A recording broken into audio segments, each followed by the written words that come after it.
O senhor foi o principal articulador, talvez, da Associação Justiça e Vida? Como é que é? Vida e Justiça. Vida e Justiça, né? Eu queria que o senhor contasse um pouco dessa associação, como que as pessoas, o que a associação quer e como as pessoas podem participar, qual é a tônica? Quando eu vi o padre Carlinhos, meu amigo, estudamos juntos na faculdade, aqui do bairro em Joinville, no dia 12 lá acendendo vela, botando cruz em homenagem, na memória das vítimas da Covid-19, porque se essa tragédia humana, a história de cada uma das famílias aqui de Joinville, ou 20 mil em Santa Catarina, ou mais de 610 mil de brasileiros e brasileiras no Brasil que perderam a vida, a história dessas famílias, dessas pessoas, tem importância ou não? Vamos trazer a memória delas? Vamos fazer políticas públicas para enfrentar os sequelados, que são milhões, que tem uns que não conseguem caminhar, tem uns que estão com problema de memória, tem uns que estão na fila de transplante, tem milhões de problemas psicológicos, depressão. Tu acha que as famílias que perderam ente querido não estão lá se corroendo na culpa? E tem uns que estão com dificuldade econômica.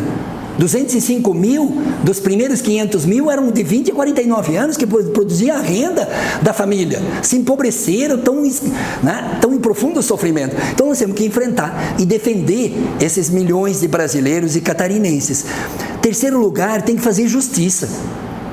Se teve a teoria de imunidade de rebanho, que o presidente proliferou o vírus e não protegeu porque não usou máscara, aglomerou, negou a ciência, negou a vacina, tá? E quando foi comprar fez corrupção da vacina e ficou distribuindo cloroquina, que tem comprovadamente não efeito sobre a Covid, mas sequelados, está cheio aos milhares nesse país de sequelados, como agora falava com o empresário que diz: Pedro, eu fui na conversa do Bolsonaro, tomei cloroquina e estou aqui, ó, mostrou os remédios que ele está tentando evitar cirurgia ou transplante de órgão, pelas sequelas que ficou.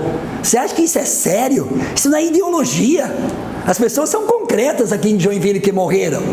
Tem nome, tem endereço. Meu irmão que passou por Covid, que era um cara saudável, um coração perfeito, 30 dias depois morreu. A mulher do meu sobrinho aqui em Curitiba, enfermeira, 36 anos, morreu de Covid. Isso é gente, é pessoa que deixou uma filha de 5 anos. A Associação Vida e Justiça vai denunciar o Bolsonaro, sim, também no Tribunal Internacional de Haia, vai pedir reparação e fazer justiça às vítimas da Covid, os que morreram e os que ficaram sequelados, vai construir políticas públicas. Nós propomos 8 projetos de lei para cobrar de super rico, que ficaram bilionários na pandemia. Bilionários, e não pagam imposto nesse país, e o povo pagando a conta da desorganização, porque o país que não cuidou da pandemia, não cuidou e não protegeu a vida, não cuidou também da economia. País que cuidou da pandemia, e os ideólogos aí do charlatanismo, né, criticam a China. Qual é a população da China, Felipe? 1 bilhão 411 milhões. Lá nasceu a Covid, lá pelo menos com os primeiros indícios de lá. Quantos mortos de Covid na China? Se fosse igual ao Brasil, teria 4 milhões e meio de mortos na China, proporcionalmente à população do Brasil e à China. 4 milhões e meio. Quantos mortos lá? Não chega a 10 mil. Nem metade que Santa Catarina. Teve um caso semana passada, descobriram um caso, isolaram aquela região, fizeram testagem em massa. Todos que eles contatou foram para a quarentena e cuidaram. Não surgiu a segunda cepa lá, surgiu em Manaus. E espalhou e começou a matar os jovens, que o Bolsonaro achava que só ia matar os velhos, os improdutivos, os que não produziam mais para a economia. Só que depois, na segunda cepa, a variante de Manaus, como agora a Delta, mas principalmente a segunda, antes da vacina, matou mais de 200 mil jovens de 20 e 49 anos. Então a Associação Vida e Justiça quer defender a vida e defender a justiça. A China cresceu 2,3%. Tem um monte de empresário iludido e mentindo por aí, que foi o Bolsonaro que botou toda essa exportação e essa dinheirama aqui em Santa Catarina. Tem que ser honesto. É o fator China. A China cresceu ano passado 2,3%. Nós somos 4,1% negativo no Brasil. A China esse ano vai crescer 6, 7, 8%. Nós estamos exportando tudo para a China. Pega o setor moveleiro aqui na região, pega o setor industrial, pega o setor metalúrgico, pega a VEG, pega qualquer dessas empresas, pega o setor agroindustrial da minha região, tudo exportação. Para onde? Para a China. Para a China. O fator China que está colocando com o câmbio desorganizado do Bolsonaro, que beneficia a exportação, que beneficia esses setores, mas também o fator China, que cuidou da pandemia e cuidou da economia. Quem cuidou da pandemia e cuidou da economia está aí. E nós estamos aí sofrendo inflação, carestia, né? Perda de potência da indústria. A indústria está desindustrializando no país com velocidade já, e eu concordo em parte com a tua crítica, sim, que se descuidamos dessa área, que tem que reindustrializar esse país. Achamos que commodity, vender soja e milho para os porcos da China vai dar futuro para o país. Pô, me poupe, né, cara? Se fosse pelo menos industrializar como nós fizemos em Santa Catarina, em nuggets de frango, né, em suínos, em aves, aí tudo bem, aí nós exportamos isso. Agora, o Centro-Oeste, botando ferrovia para lá e não aqui para os nossos portos, Bolsonaro escolheu vender soja e milho para a China e não para a agroindústria do nosso oeste de Santa Catarina, para o nosso estado de Santa Catarina, para nossas regiões, agregar valor, gerar emprego aqui. Essa é a opção. Como é que tu defende Bolsonaro? Como é que tu defende esse tipo de postura na própria economia? Então não é o fator China, não é o fator Bolsonaro que Santa Catarina está nesse aspecto. Por isso que nós temos nesse crescimento, por essa razão. Então a Associação Vida e Justiça vai defender a vida e a justiça. E eu me solidarizo com todas as famílias de Joinville, né, e um dos empresários que morreu em Joinville, eu utilizei de exemplo no sentido da solidariedade e do cuidado quando o Bolsonaro diz: não precisa usar máscara, não precisa se vacinar, pode aglomerar.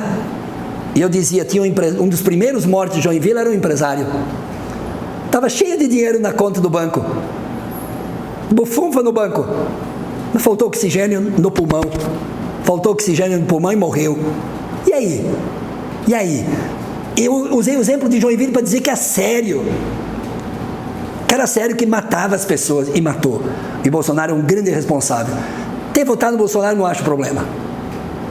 Reproduzir a posição dele, ser conivente, ser cúmplice dessa postura em relação à pandemia, é se responsabilizar.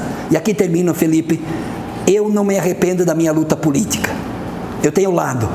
E posso, de forma aberta e pública, dizer se bolsa de estudo é bom, se universidade pública é bom, se Minha Casa Minha Vida é bom, se lei para os municípios aqui, que vai vir 30 e poucos milhões, é bom para Joinville. O que o prefeito vai fazer ou não é problema dele, que ele tem que ser julgado pelo povo de Joinville. Mas eu fiz a luta. Saúde, hospitais, etc. Leis que fiz todas ao longo da minha vida. Eu posso ser julgado. Mas em relação à pandemia, um bolsonarista disse para mim: Pedro, eu acreditei no discurso do presidente e convenci meu pai e minha mãe não se vacinar. E meu pai e minha mãe morreram de Covid. O que eu faço agora? E eu não sabia o que dizer para ele. Porque eu disse: meu amigo, você é empresário, você tinha condições de ter informação, você podia fazer um julgamento se aquilo que um presidente divulgou aí era correto, ou você deveria aceitar a ciência. Um século de vacinas nesse país. O Brasil é referência mundial em vacina. Não vacinar por questão ideológica.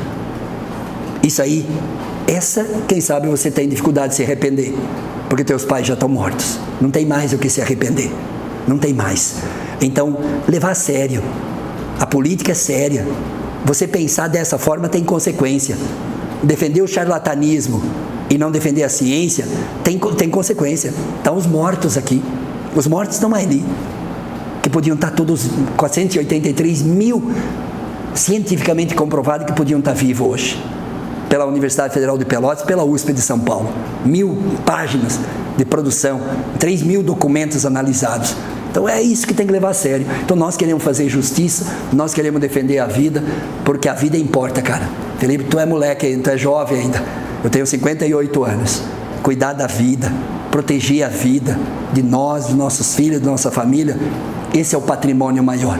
Por isso que quem está do outro lado, promovendo com racionalidade política, por decisão política, na teoria de imunidade de rebanho, lá nas vacas que tu imuniza, tu injeta bactérias 100 vacas para ela criar anticorpos, e aquelas que estão frágeis, que têm problema de imunidade, se fragilizam e tem que sacrificar ou matar, ou elas morrem, as outras desenvolvem anticorpos diante daquele vírus, daí elas não adoecem mais.